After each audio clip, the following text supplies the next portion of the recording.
Насаат Кейджи тартуулайт. Шейх Абдишүкүр Ажы Нарматов. Урматтуу мусулман бир тууган, шаар Мадина шаары. Мечит пайгамбардын мечити. Хилафаттын Хазирети Умардын падыша болгон 13-жыл. Эртеңки намазга Хазирети Умар келди. Эртеңки намазга келип Аллаху акбар деп баамдатта такбир айткан кезде намаздын зарылдыгы жөнүндө да кошуп кетейин деп атам.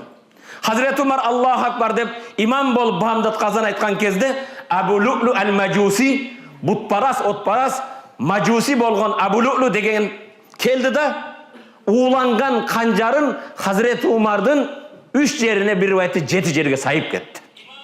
Хазирети Умар Аллаху акбар деген менен арттагылар түшүнбөй калды. Биринчи сафта Абдурахман ибн Аф башка сахабалар көрдү. Хазирети Умардын денесинен кан агып жатты.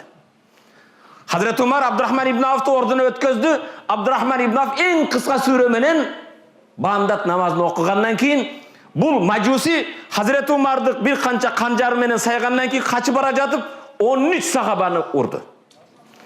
Канжар ууланган 13 сахабанын 7-си каза болду.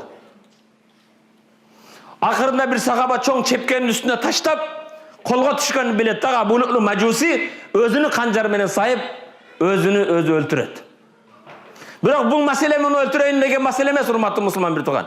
Хазирети Умар баамдатта канжар сайылды.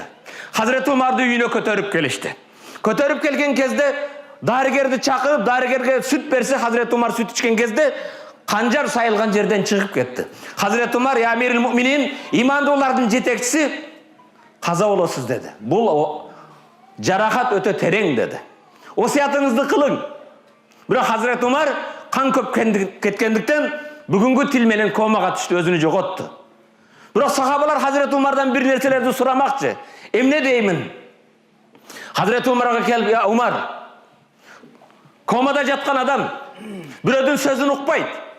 Сахабалар таң калды, Хазирети Умарды ойготуу үчүн. Умар намазга өтө катуу берилген адам. Умарды эгер комадан ойготом десеңер, Умардын кулагына ас-салат, ас-салат, намаз, намаз, же болбосо ас-салату хайрун минан ном дегиле деди. Сахабалар Хазирети Умардын кулагына келип, амирил муъминин, ас-салат, ас-салат, намаз, намаз дегенде чочуп тура калды.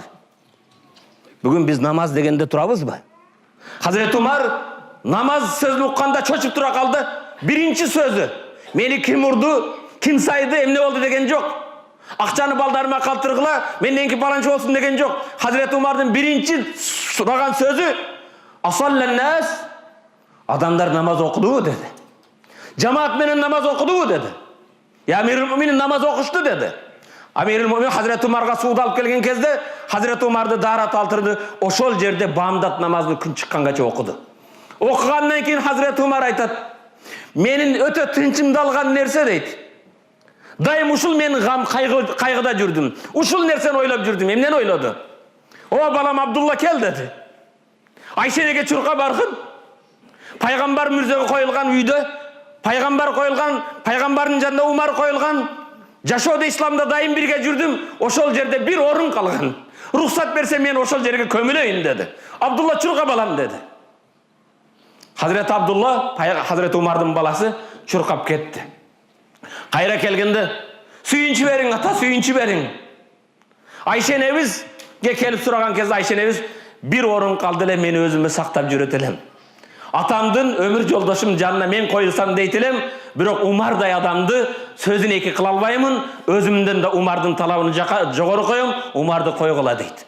Баласы чуркап келип, я Умар, я амирил муъминин, о атаке, Айшенебиз сизге рухсат берди деген кезде Хазирети Умар дагы бир сөз айтат. Эмне дейт? Балам дейт, мени жаназамды окуп кепиндеп алып барган кезде коердон алдың Айшенеден дагы бир жолу сурагыла дейт. Амирил муъминин дебегиле дейт. Умар сенден рухсат сурап жатат дегиле дейт. Менден амирлик, падышалык кетти, жан берип жатам дейт. Адилеттүүлүктү карагыла. Мен тирүү кезимде макул деп, өлгөнүмдөн кийин дагы пикири, ою өзгөрүп кетпесин, менин денемди алып барган кезде Айшенебизден дагы бир жолу сурагыла, Умарды пайгамбардын Абу Бакырдын жанына койсок макулбу дегиле, макул десе мени ошол жерге койгула дейт. Хазирети Умар вафат эткенден кийин 3-чү адам Абу Бакырдын мөрүнүн тушуна келип, анын башы болот, үчөө мындай катар-катар коюлат.